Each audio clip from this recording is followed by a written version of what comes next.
After the end of World War II, the world was split into two, East and West. This marked the beginning of the era called the Cold War.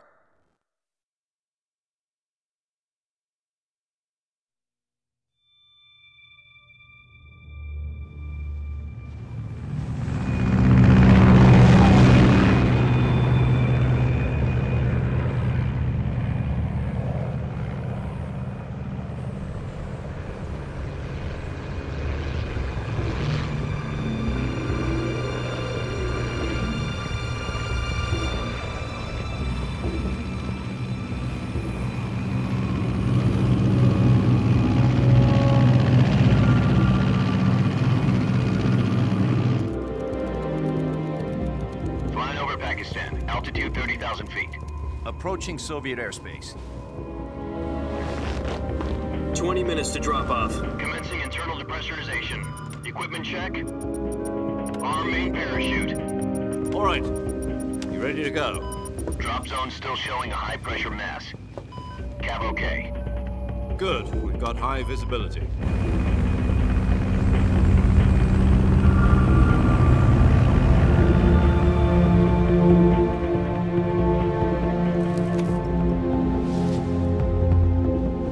Put out that cigar. Connecting oxygen hose to interior connector. Put on your mask.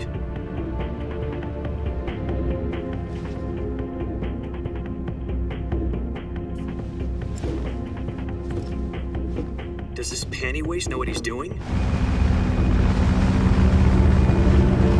Approaching release point. 10 minutes to drop off. Hey, are you deaf? He said put out the cigar and put on your mask.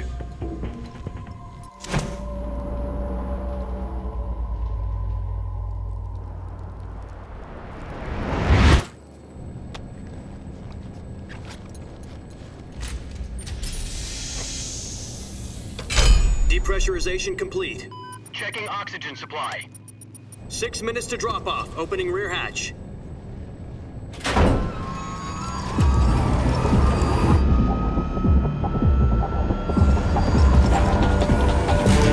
Sunrise.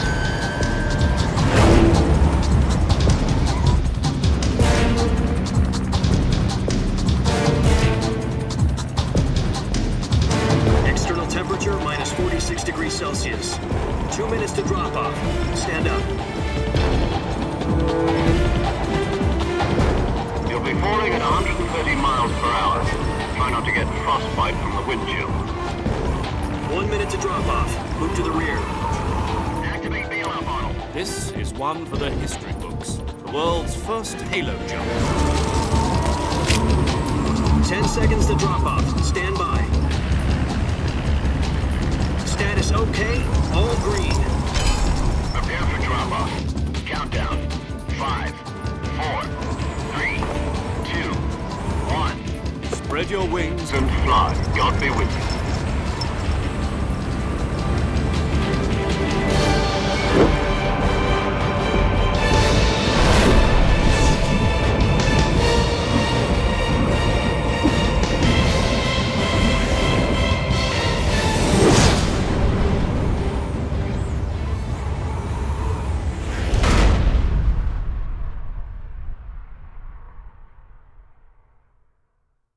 Jack, I've got some important news.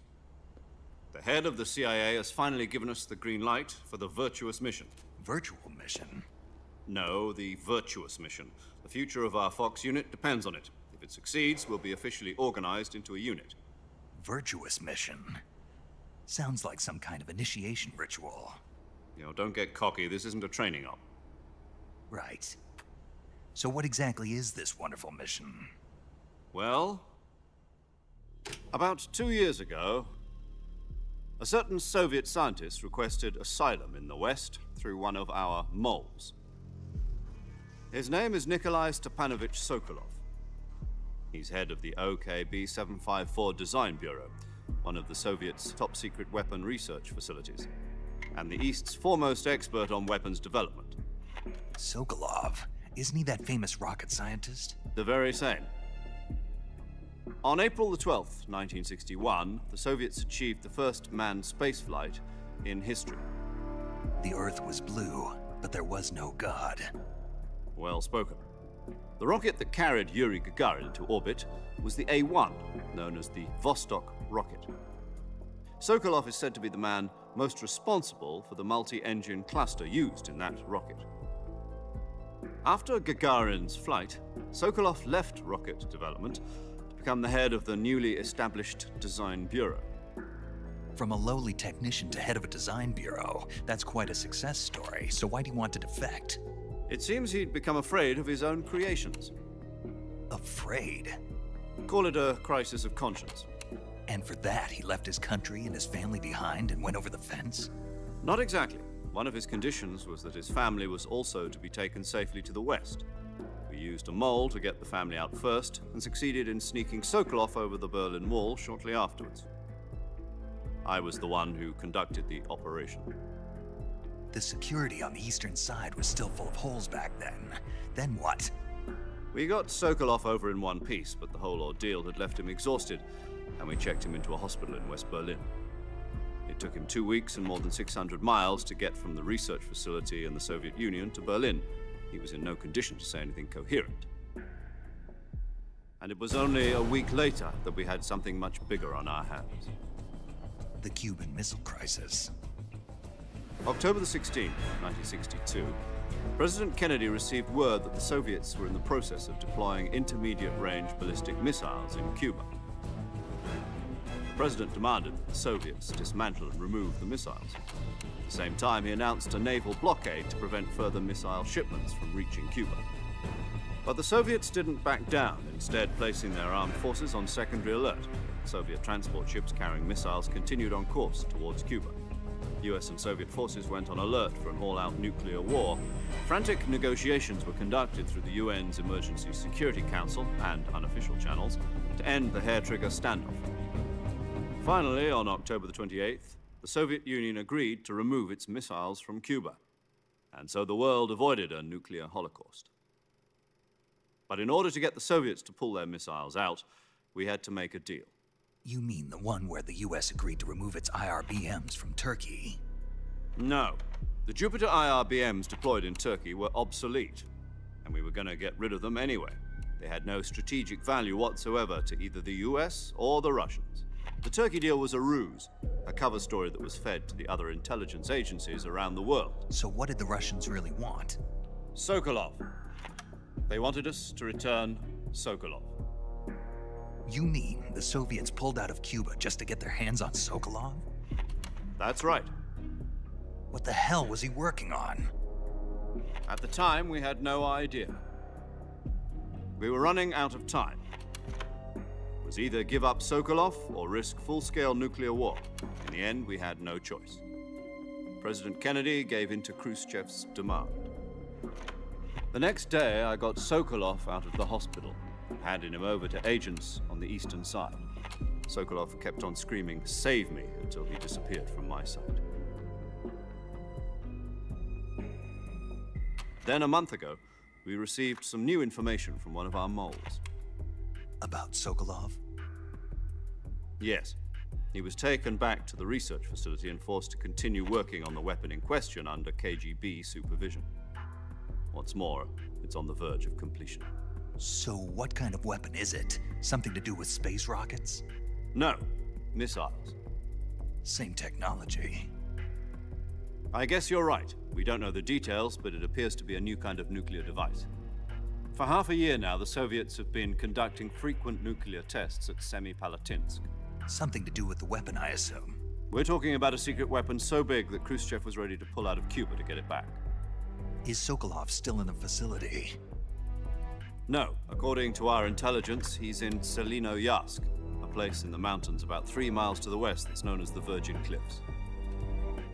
The Virgin Cliffs. Nice name for a virtuous mission. They moved him there just recently. Why?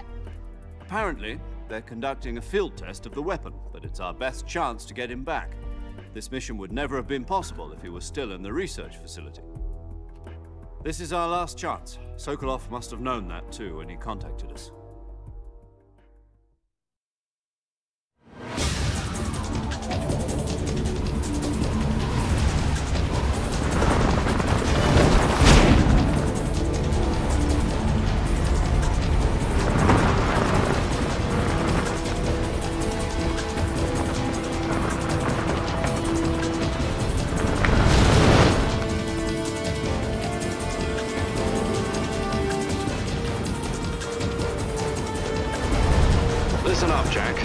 mission is to infiltrate Selino-Yask in the Soviet mountains, ensure the safety of Sokolov, and bring him back to the west.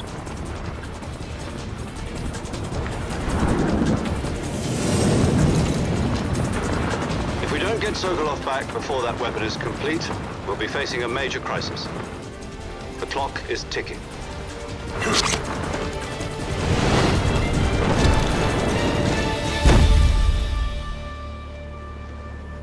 Once we've confirmed the rescue of Sokolov, stand by at the recovery point.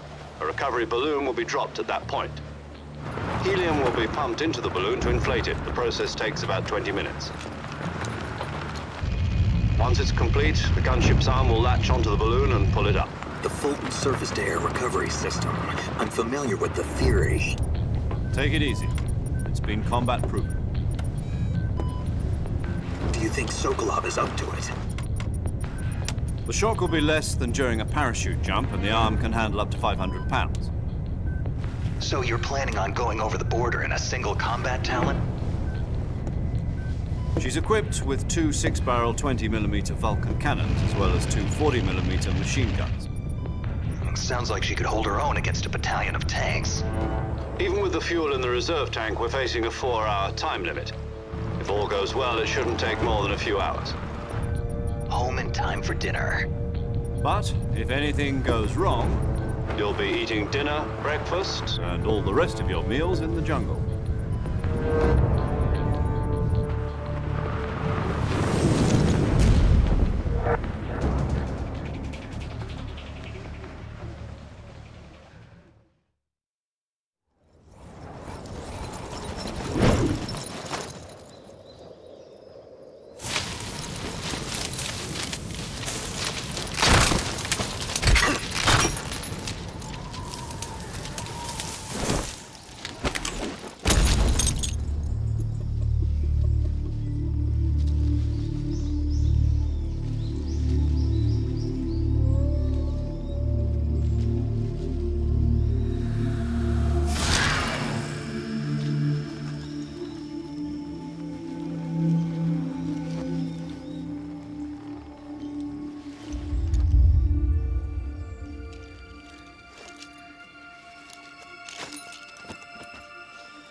Do you copy?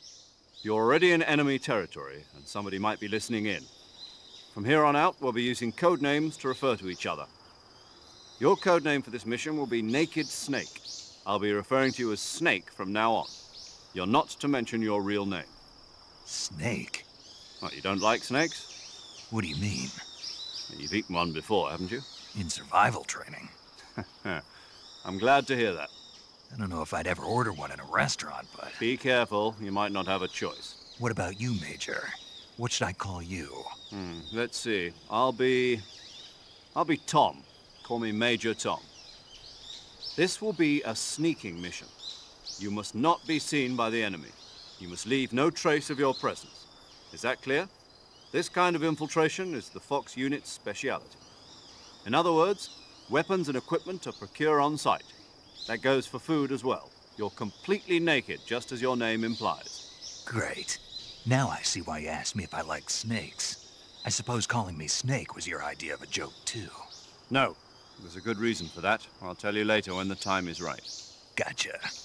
Getting back to the subject, how exactly am I supposed to feed myself? You've been issued a knife and a tranquilizer gun. Use them to hunt for food. You'll also find some medical supplies in your backpack. Yeah, about the backpack. I lost it in a tree on the way down. I see. Well, you'd better go back and get it then. You know where it is? No problem. I can see it from here. It's stuck on a branch. To climb a tree, Stand in front of a tree that's covered in ivy and press the action button. I'll be monitoring your progress over the radio. We can't risk violating Soviet airspace, but I'll be in the gunship. My frequency is 140.85. I'll give you a call if I need to talk to you. If you need to talk to me, use the send function. Okay, Snake, go get your backpack.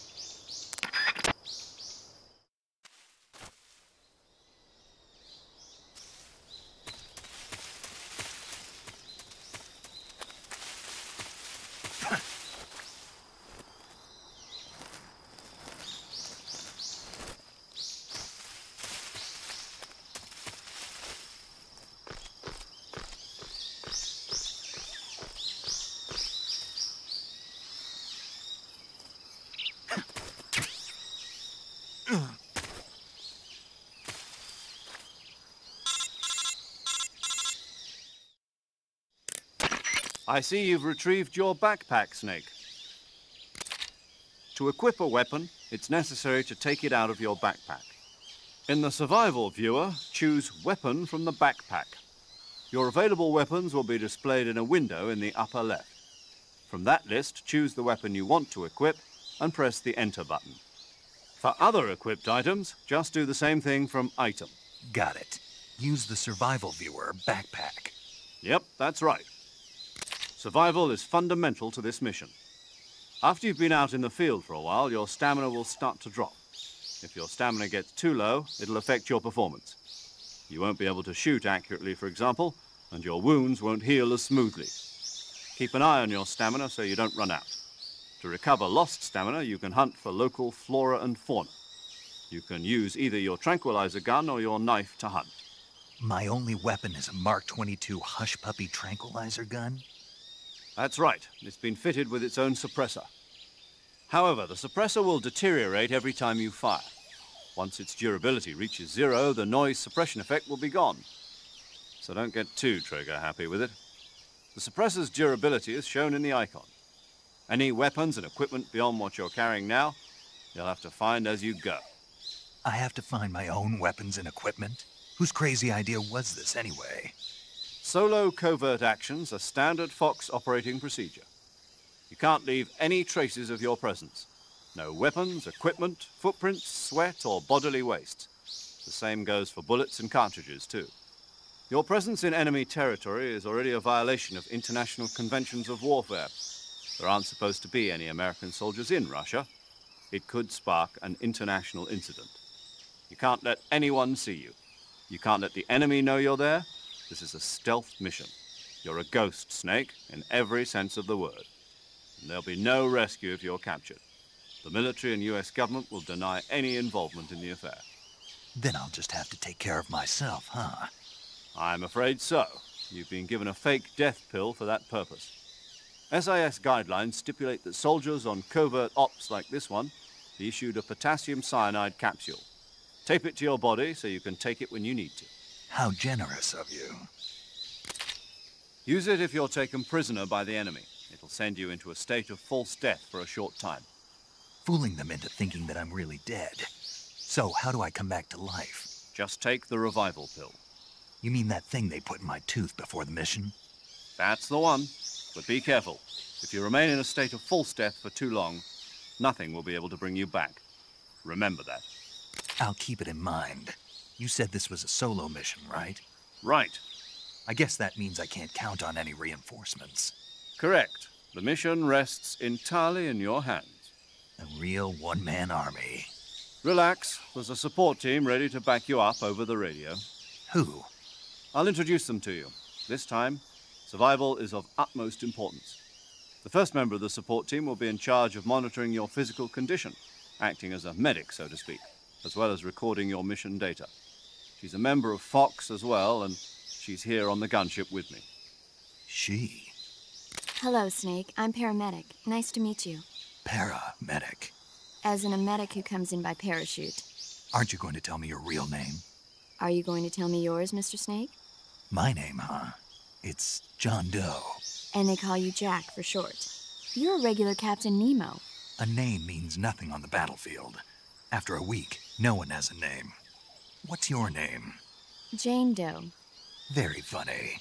I wasn't joking, but I'll tell you my name only if you manage to make it back alive. My frequency is 145.73. She's also in charge of recording your mission data.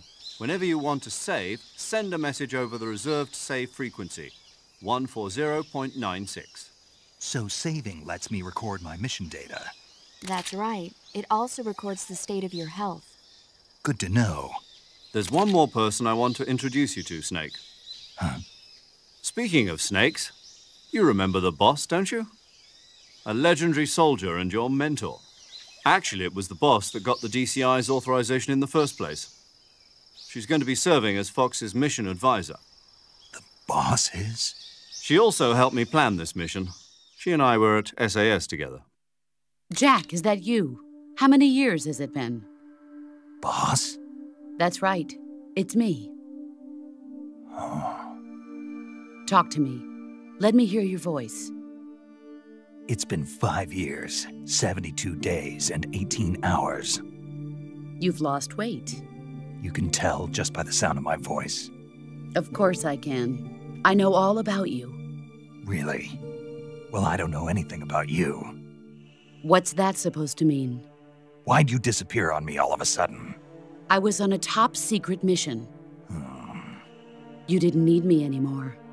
But there were still so many things I wanted you to teach me. No, I taught you everything you needed to know about fighting techniques. I taught you all I could. The rest you needed to learn on your own. Techniques, sure. But what about how to think like a soldier? How to think like a soldier? I can't teach you that. A soldier needs to be strong in spirit, body, and technique. And the only thing you can learn from someone else is technique. In fact, technique doesn't even matter. What's most important is spirit. Spirit and body are like two sides of a single coin. They're the same thing. I can't teach you how to think. You'll just have to figure it out for yourself. Listen to me, Jack. Just because soldiers are on the same side right now doesn't mean they always will be. Having personal feelings about your comrades is one of the worst sins you can commit. Politics determine who you face on the battlefield. And politics are a living thing. They change along with the times. Yesterday's good might be tomorrow's evil. Is that why you abandoned me? No, it had nothing to do with you. I already told you, Jack. I was on a top-secret mission. A soldier has to follow whatever orders he's given. It's not his place to question why. But you're looking for a reason to fight. You're a natural-born fighter, but you're not quite a soldier. A soldier is a political tool, nothing more. That's doubly true if he's a career soldier. Right and wrong have no place in his mission. He has no enemies and no friends. Only the mission. You follow the orders you're given. That's what being a soldier is. I do whatever I have to get the job done. I don't think about politics. That's not the same thing. Sooner or later, your conscience is going to bother you. In the end, you have to choose whether you're going to live as a soldier or just another man with a gun. There's a saying in the Orient, loyalty to the end. Do you know what it means? Being patriotic. It means devoting yourself to your country. I follow the president and the top brass. I'm ready to die for them if necessary. The president and the top brass won't be there forever. Once their terms are up, others will take their place. I follow the will of the leader, no matter who's in charge. People aren't the ones who dictate the missions. Then who does? The times. People's values change over time, and so do the leaders of a country. So there's no such thing as an enemy in absolute terms. The enemies we fight are only enemies in relative terms, constantly changing with the times. As long as we have loyalty to the end, there's no point in believing in anything, even in those we love. And that's the way a soldier's supposed to think? The only thing we can believe in with absolute certainty is the mission, Jack. All right, but do me a favor. What is it? Call me Snake. Snake? Oh, right. Your code name is Snake. It suits you well. That's right. The legendary unit that the boss put together during World War II was a snake. The Cobra unit. A group of heroes that brought the war to an end and saved the world. As long as you've got a legendary hero backing you up, you'll be fine. Isn't that right, Snake? Yeah, I can't think of anyone else I'd rather have with me. Oh, and one more thing, boss. Yes? It's good to hear your voice again. Same here. After all, who knows if either of us will make it out alive? Snake, you are always best at urban warfare and infiltrating buildings. But this is the jungle. Survival is going to be key. Those CQC techniques I taught you are sure to come in handy. CQC? Close quarters combat, huh? I've been in the Green Berets for the past few years. I'm probably pretty rusty. Not to worry. I'll be here to help you remember. After all, this is your first actual survival mission. I'll be supporting you over the radio. Where are you, boss? Next to the Major? The boss is communicating with us by radio from aboard a Permit-class submarine in the Arctic Ocean. My frequency is 141.80. Call me if you need my advice on battle techniques. Gotcha. Your mission is to retrieve Dr. Sokolov. Dr. Sokolov is being held in an abandoned factory located to the north of your current position. Avoid heavy combat and don't let anyone see you. Don't forget that this is a stealth mission. Snake, try to remember some of the basics of CQC.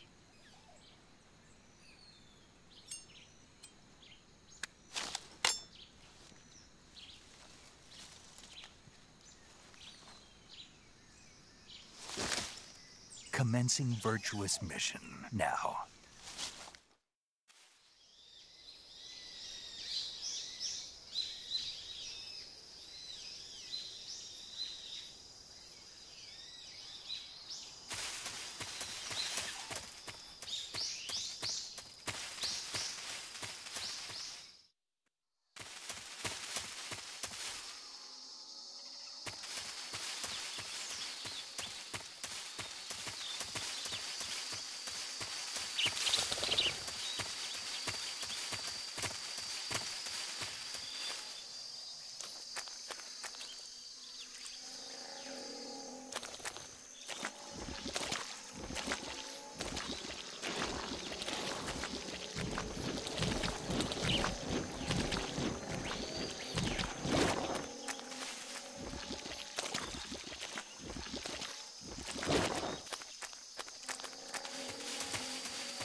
Major, I've spotted 2 enemy soldiers. They're probably KGB troops sent to guard Sokolov. AK-47s and grenades.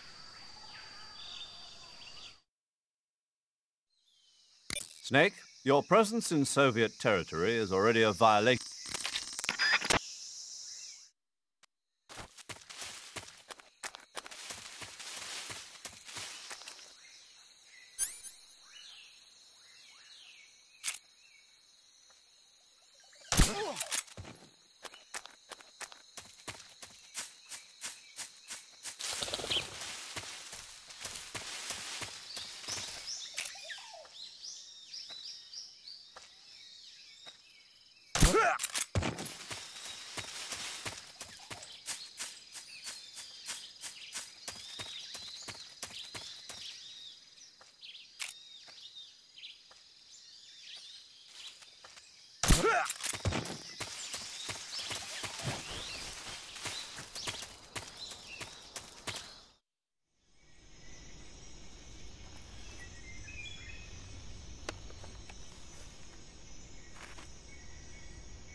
I hear something.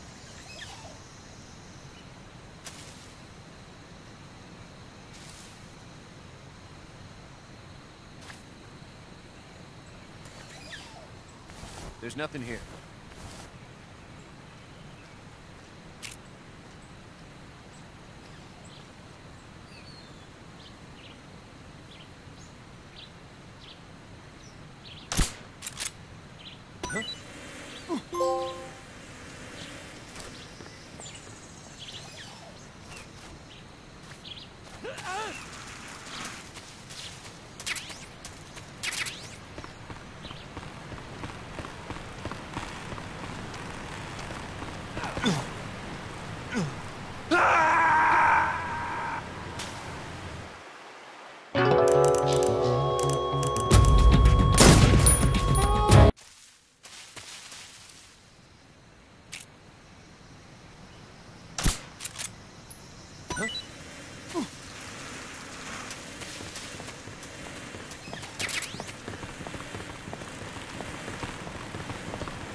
Major, I've reached the abandoned factory where Sokolov is supposedly being held.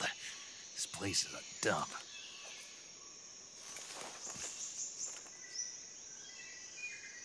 I can't see Sokolov from here. The security is pretty tight. There are sentries posted around the perimeter. I wonder how many are inside.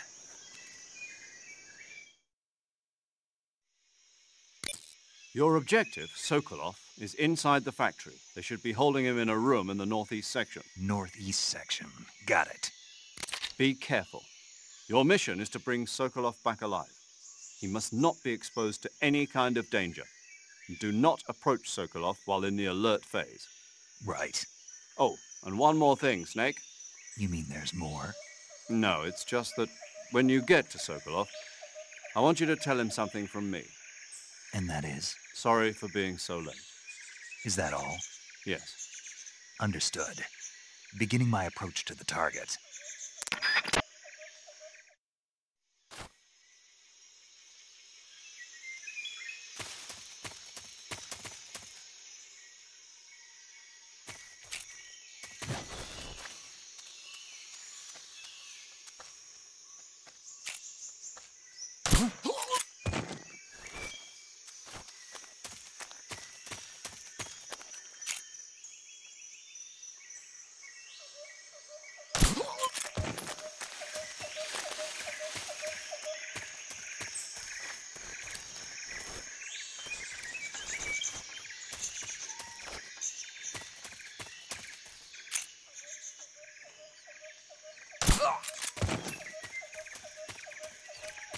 Huh?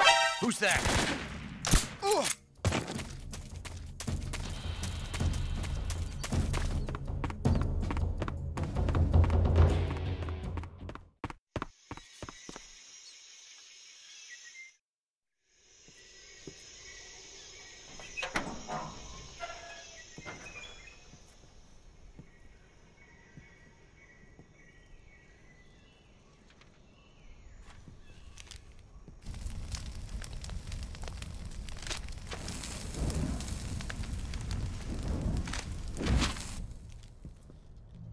You must be Sokolov.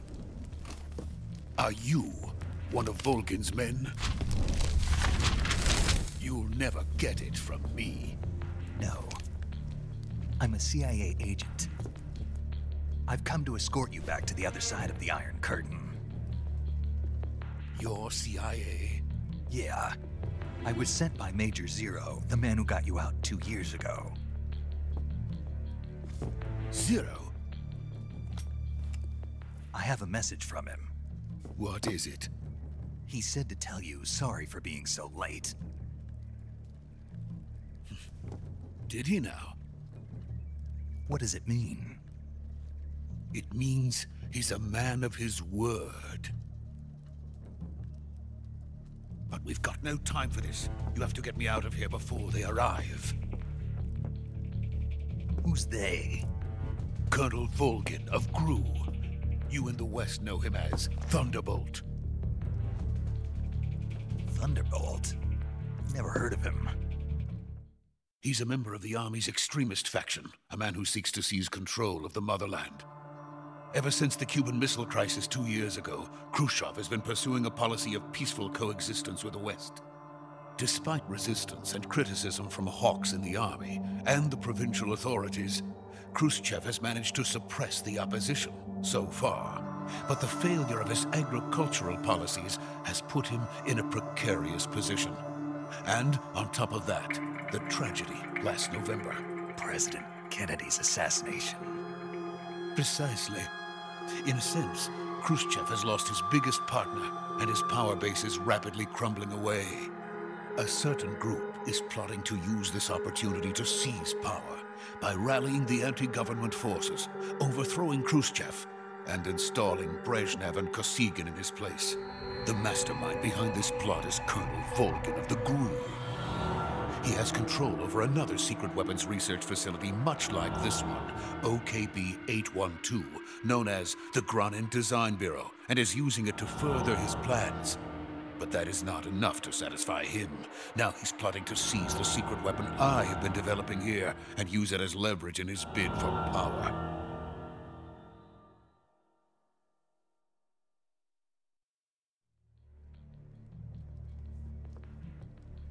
The intelligence says that they are going to make their move during the test. Then, the soldiers outside. Exactly. They wouldn't need that many men just to keep me inside. Their orders were to prevent Colonel Volgin from capturing me. Even if it meant killing me in the process. Or so it would seem.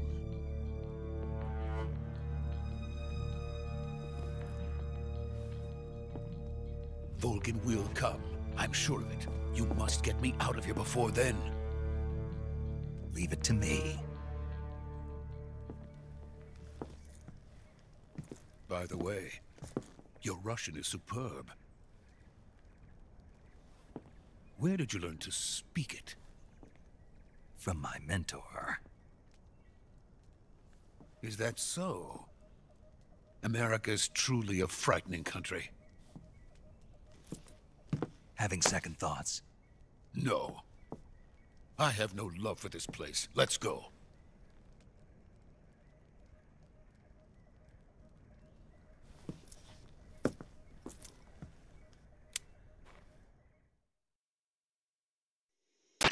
Major, this is Snake.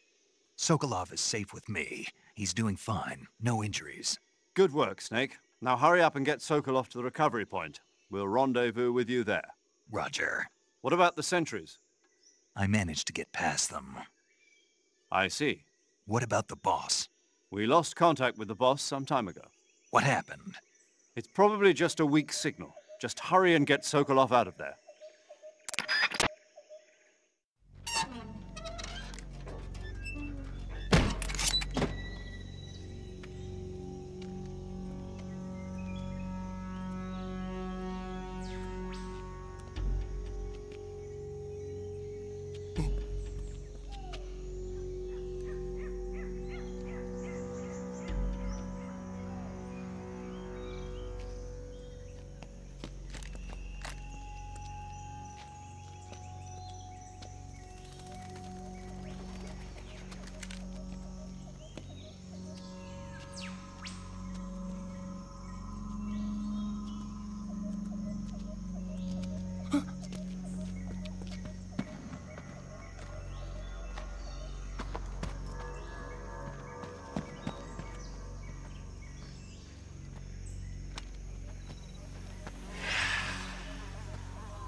Freeze!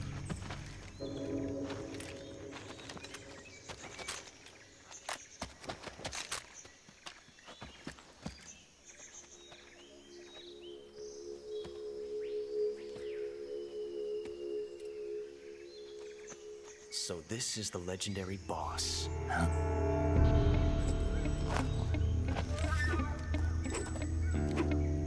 Huh? We meet at last.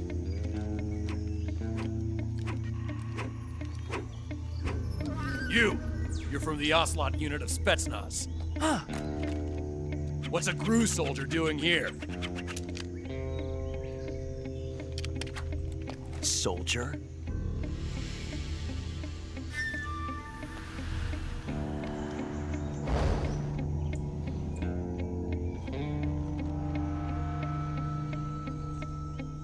He's the Ocelot commander.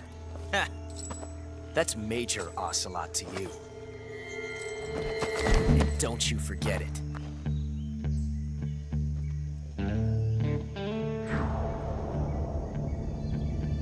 Sokolov is ours. Now get out of here. And Ocelot never lets his prey escape. What?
I can't say it feels good to kill a comrade, even if it is for the GRU.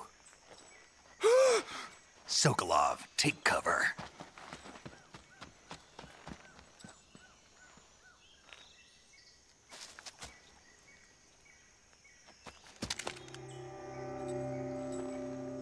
Huh.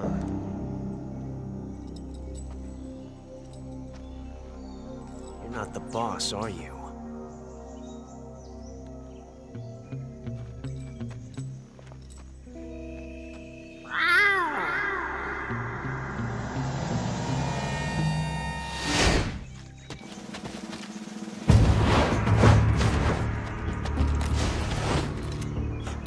Operatives! What is that stance? Huh. That gun.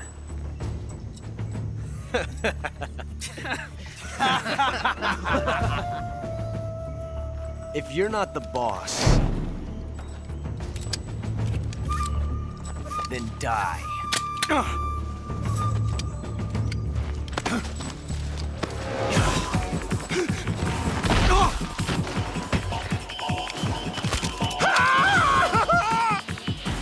Major! Leave it! Shoot the other one! Whoa!